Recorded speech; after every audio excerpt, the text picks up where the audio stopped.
नूरपुर गांव में रहने वाली सीमा और अंकु दो भाई बहन थे। वो बचपन से ही अनाथ थे। उनके माता पिता का देहांत कई साल पहले हो गया था। वो दोनों कूड़ा बिनने का काम करते थे।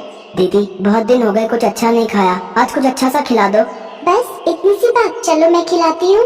दोनों कल्लू हलवाई की दुकान पर गए और एक एक समोसा खाया। आज तो मजा ही आ गया दीदी, अगर ऐसा ही खाना रोज मिल जाए तो मजा ही आ जाए। नहीं भाई, रोज रोज हम ये अमीरों वाला खाना नहीं खा सकते। हमारे पास जितना है उसी में संतुष्ट रहना सीख। कुछ रोज बाद उस गांव में तेज बारिश आई और उनकी झोपड़ी बह गई। उनके पास जो भी सामान था वो बारिश में बह गया। दीदी आप रो मत, हम सेठ को जाकर बताते हैं तो वो हमारी कुछ न कुछ मदद जरूर करेंगे। वो खड़ूस कहीं का सेठ, वो तो एक नंबर का लालची है। भला वो हमारी क्या मदद करेगा। चलो तो दीदी एक बार हम उनको अपनी परेशानी बताते हैं। उनका सेठ बड़ा ही खड़ूस था। वो हमेशा उनको कबाड़ के बेहद ही कम पैसे देता था। कुछ देर बाद वो दोनों सेठ के घर पहुँचे और सीमा ने मालिक से कहा, सेठ जी कुछ पैसे चाहिए, खाना खाना है। बारिश में हमारा घर और सब सामान बह गया। हम जल्दी कबाड़ा बिनकर आपके पैसे लौटा देंगे। तभी सेठ की पत्नी उर्मिला भी वहाँ आ जाती है। उर्मिला बहुत ही बुरे स्वभाव की थी। पैसे क्या पेड़ पर उगते हैं? सेठानी जी आप जो कहोगे मैं करूँगी। मेरा छोटा भाई है, इसे लेकर मैं कहाँ जाऊँगी। आपकी दुकान के बाहर जो टिन का छप्पर है उसके नीचे ही रह लेंगे। ठीक है रह लेना, लेकिन दुकान के बाहर क्यों? यहाँ हमारे तबेले में रह लेना, लेकिन उसके बदले में तुम्हें मेरे घर का सारा काम करना होगा। रहने के साथ 2 वक्त की रोटी भी दूंगी तुम दोनों को। बोलो मंजूर है? ठीक है मालकिन, मुझे मंजूर है। बारिश का मौसम था। दोनों भाई बहन तबेले में जो खाली जगह थी वहाँ बोरा बिछाकर सो जाते हैं और अगली सुबह घर का सारा कामकाज निपटाकर कूड़ा बिनने के लिए निकल जाते हैं। दीदी आज सेठानी के घर पकवान बनने की बहुत ही अच्छी खुशबू आ रही है। लगता है कचौड़ी बन रही है। आज तो मजा ही आ जाएगा कचौड़ी खा के। मैं तो सोच रही हूँ जल्दी से थोड़े से पैसे इकट्ठे हो जाए, फिर हम अपनी झोपड़ी फिर से डाल लेंगे। तब तुम्हारी ये बहन तुम्हें अपने हाथों से कचौड़ी बनाकर खिलाएगी। कुछ देर बाद सेठानी 4 सूखी रोटी और रात की दाल लाकर उन्हें थमा देती है। सेठानी आप तो कचौड़ी बना रही थी। अंकु कब से उसकी ताक पे बैठा था, उसका बहुत मन था। चुप कर, तू ये अमीरों का खाना है और तुम जैसे भिखारियों के लिए नहीं है। चुपचाप से ये दाल रोटी खाओ और फिर सो जाओ। सुबह 4 बजे उठकर गाय भैंस को चारा भी डालना है तुम लोगों ने। सेठानी वहाँ से चली गई। सीमा और अंकु की आंखों में बासी खाना देखकर आंसू आ गए। फिर सीमा ने अंकु से कहा, तू मत रो छोटे, मैं जल्दी तुझे कचौड़ी बनाकर खिलाऊंगी। दिन भर काम करके भूख लगी थी, इसलिए उन्होंने बासी खाना खा लिया और फिर तबेले में सो गए। अगले दिन घर का काम निपटाकर जब वो कूड़ा बिनने गए तो अंकु ने वहाँ एक चमकती हुई चीज देखी। दीदी यहाँ आओ, देखो तो ये क्या है। सीमा ने जब उसे बाहर खींचा तो देखा वो एक बहुत ही सुंदर कढ़ाई थी। ये कढ़ाई ये भला हमारे किस काम की? लेकिन बाजार में बेचकर पैसे जरूर मिल जाएंगे। हाँ लेकिन नहीं, हम इसे बेचेंगे नहीं। जब हमारी झोपड़ी बन जाएगी तब मैं अपने भाई को इसमें कचौड़ी बनाकर खिलाऊंगी। वो दोनों छुपकर उस कढ़ाई को तबेले में ले आए। अपने हाथ में कढ़ाई लिए सीमा अंकु से कहती है, एक दिन मैं अपने अंकु के लिए इसी कढ़ाई में कचौड़ी बनाऊंगी। दीदी मेरा मन तो अभी भी बहुत कर रहा है कचौड़ी खाने का। काश कि कोई जादू हो जाए और ये कढ़ाई कचौड़ी से भर जाए। उसके इतना कहते ही वो कढ़ाई कचौड़ियों से भर गई। दोनों भाई बहन ये चमत्कार देखकर हैरान थे। इसका मतलब ये कोई जादुई कढ़ाई है, इसीलिए इतना चमक रही है। मैं एक बार और कहती हूँ, काश कि जल्दी से कोई जादू हो जाए और ये कढ़ाई मिठाई से भर जाए। उसी पल वो कढ़ाई मिठाई से भर जाती है। दीदी इसमें तो सचमुच मिठाई आ गई। मुझसे तो अब इंतजार नहीं हो रहा। सेठ सेठानी भी सो गए हैं। चलो अब जल्दी से ये खाना खा लेते हैं। उन दोनों ने सेठानी का दिया हुआ खाना भैंस को डाल दिया और पेट भर कर वो पकवान खाए। फिर उस कढ़ाई को ले जाकर तबेले में घास के नीचे छुपा दिया। जब भी उन दोनों को भूख लगती वो कढ़ाई से अपना मनचाहा खाना मांग लेते। साथ ही सेठानी का दिया हुआ बासी खाना गाय भैंस को ले। इन दोनों को तो मैं बासी खाना देती हूँ, फिर भला इनकी सेहत पर कोई असर क्यों नहीं हो रहा? ये दोनों तो दिन पर दिन फूलते ही जा रहे हैं। सही कहा भाग्यवान। मैं भी देख रहा हूँ कि कुछ दिनों से इनकी सेहत बहुत अच्छी हो गई है। कहीं ऐसा तो नहीं कि कबाड़ बीनते हुए इनके हाथ कोई खजाना लग गया हो? तुम इन पर नजर रखना शुरू कर दो। इसके बाद सेठानी ने उन पर नजर रखना शुरू कर दी और उसे उनकी उस जादुई कढ़ाई के बारे में पता चल गया। भाई आज जो तेरा मन है इस जादुई कढ़ाई से मांग ले। काश कि कोई जादू हो जाए और ये कढ़ाई मैगी से भर जाए। पल भर में ही वो कढ़ाई ढेर सारी मैगी से भर जाती है। दोनों भाई बहन बड़े मजे से उसे खाते हैं।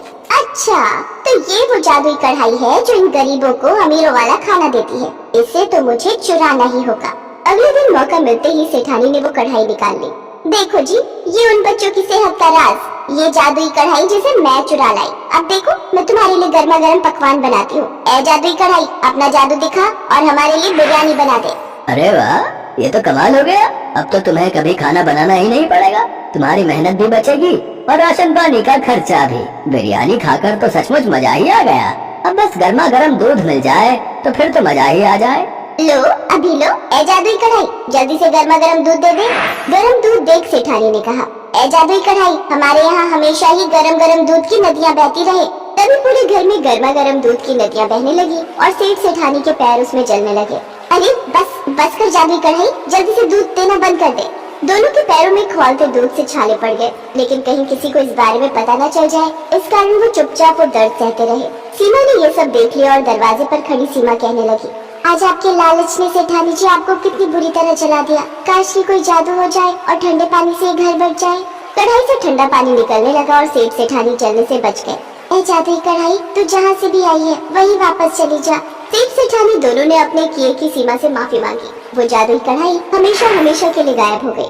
तुम नहीं होती तो आज हम चल ही जाते। तुमने हमारी जान बचाई है, इसलिए आज से तुम तबेले में नहीं, मेरे घर में मेरे बच्चे बनकर रहोगे। साथ ही अब मैं तुम्हें रोज अमीरों वाला खाना खिलाऊंगी। उस दिन के बाद से सेठ सेठानी दोनों बच्चों को अपने बच्चों की तरह प्यार करने लगे। वीना एक बार में ढेर सारा खाना बना देती थी, 2 मियाँ बीवी और एक बच्चा, और खाना 10 लोगों के हिसाब से। उसकी यही आदत थी, अगर 1 कटोरी दाल पूरी हो सकती है तो वो 4 कटोरी बना देती थी। और उसके बाद जब खाना बच जाता तो अपने पति राजेश के डर से वो इतना बचा हुआ बासी खाना देखकर डांट न लगाए, वो अपनी काम वाली मालती को दे देती थी। पर साथ ही वीना मालती से झूठ बोलती थी कि ये खाना उसने सुबह ही बनाया है, पर खाना सुबह का नहीं होता था, एक दिन पहले का होता। भाभी काम हो गया, मैं जाऊँ? हाँ, अच्छा रुक, वो सुबह तो तू चली गई थी, मैंने इतना सारा पोहा बनाया था, यहाँ तो कोई नहीं खाएगा, अब रात की रोटी ही बनेगी, तू लेती जा, बहुत बढ़िया बना था, रुक मैं देती हूँ। भाभी सुबह का ही है ना?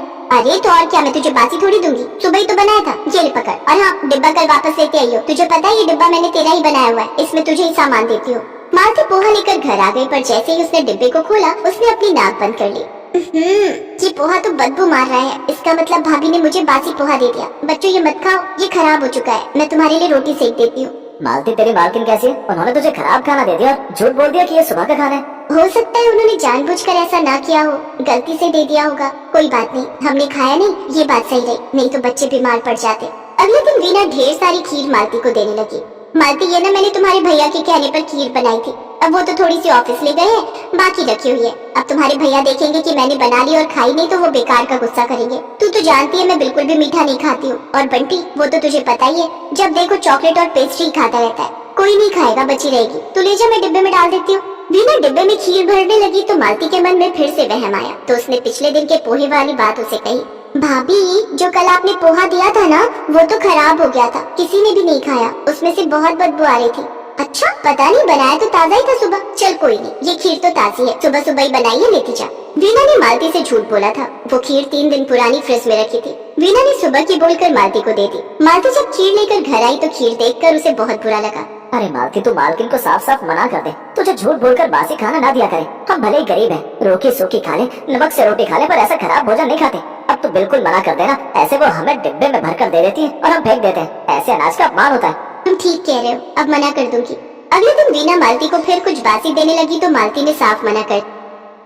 मालकिन, मेरे घर ना आज पहले ही बहुत सारा सुबह का खाना बचा हुआ है, अगर मैं ले गई और किसी ने नहीं खाया तो अनाज का अपमान होगा, इसलिए आज रहने दो, फिर कभी ले जाऊंगी। तेरी मर्जी, इतने बढ़िया बर्गर बनाए थे सुबह नाश्ते में, तू मना कर रही है। तुझे पता भी है तेरे बच्चों को बर्गर खाने के लिए नहीं मिलते। मैंने तो सुबह ताजा बर्गर बनाए थे घर पर, मुझे लगा मैं ज्यादा बना देती हूँ और तेरे बच्चे भी खा लेंगे। मैं तो शाम का इंतजार कर रही थी कि तू शाम के बर्तन करने आएगी तो तुझे माइक्रोवेव में गर्म करके दे दूंगी। अब तेरी मर्जी है, तू नहीं ले जा रही तो। वीना ने बर्गर माइक्रोवेव में ही रखे रहने दिए। मालती उस दिन मना कर चुकी थी। वीना माइक्रोवेव से बर्गर निकालना भूल गई। अगले दिन तक बर्गर माइक्रोवेव में ही रखे रहे। मालती उस दिन सुबह का काम करके घर चली गई। दोपहर के समय बंटी स्कूल से आया तो उसने माइक्रोवेव में बर्गर देखे। वीना कमरे में बैठी थी। बंटी ने आधा बर्गर खा लिया था, पर बर्गर पूरी तरह से खराब हो चुका था। बर्गर खाते खाते बंटी को कुछ बदबू आई। वो उल्टी सा मुंह बनाकर कमरे में गया और वीना से बोला, मम्मी मैंने बर्गर खाया पर बर्गर अच्छा नहीं है, मुझे उल्टी आ रही है, बहुत बदबू आ रही है इस बर्गर में से। ये बर्गर कहाँ से मंगवाए थे मम्मी? बर्गर? मैंने तो आज कोई बर्गर नहीं मंगवाए, ना ही घर पर बनाए हैं। तूने ये कहाँ से उठाया? मम्मी ये जो माइक्रोवेव में रखा है उसमें और भी बर्गर रखे, मुझे लगा कि आपने मेरे लिए मंगवाए, मैंने तो आधा खा भी लिया। बेटा ये बर्गर 3 दिन पुराने हैं, ये तुमने कैसे खा लिया? मुझे याद क्यों नहीं रहा, मैंने माइक्रोवेव में रख दिए थे। मालती लेने गई थी और मैं भूल गई, अब क्या करूँ? अरे क्या हुआ बंटी? तभी राजेश ऑफिस से आ जाता है। उसे सारी बात पता चलती है। और बचा बचा कर रखो खाना। अरे काम वाले भी तुम्हारा खाना ले जाना पसंद नहीं करती, क्योंकि तुम उसे बासी खाना देती हो। अब देखो तुम्हारी इस गलती के कारण तुम्हारे अपने बेटे ने ये खाना खा लिया। बंटी चलो बेटा, मैं तुम्हें डॉक्टर के पास लेकर चलता हूँ। रुको, मैं भी साथ चलती हूँ। डॉक्टर बंटी को इंजेक्शन देता है और साथ में कुछ दवाइयाँ, ताकि बंटी के पेट में जो भी इन्फेक्शन हुआ है वो जल्दी से ठीक हो सके।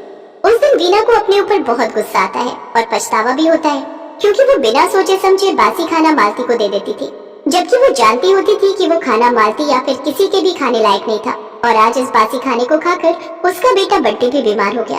वीना ने इस बात से सीख ली और उसने ताज़ा खाना ही घर में रखना शुरू कर दिया। मालती, ये देख, हरा छोलिया आया हुआ है, बहुत सारा। मैंने सुबह ही आलू डालकर बनाई थी। सब्जी खाकर बता कैसी बनी है। अगर अच्छी लगेगी तो थोड़ी घर पर भी पैक करके दे दूंगी। बड़ा स्वाद बना है छोलिया भाभी, मैंने तो एक बार भी नहीं बनाया।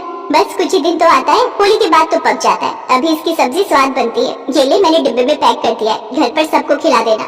मालती भी बहुत खुश थी कि अब उसे वीना ने बासी खाना देना बंद कर दिया। अब जब भी वीना उसे कुछ खाने का देती तो वो खुशी खुशी घर ले जाती, और अब वो खाना बासी नहीं होता था, बल्कि सुबह का खाना होता था, ताज़ा बना।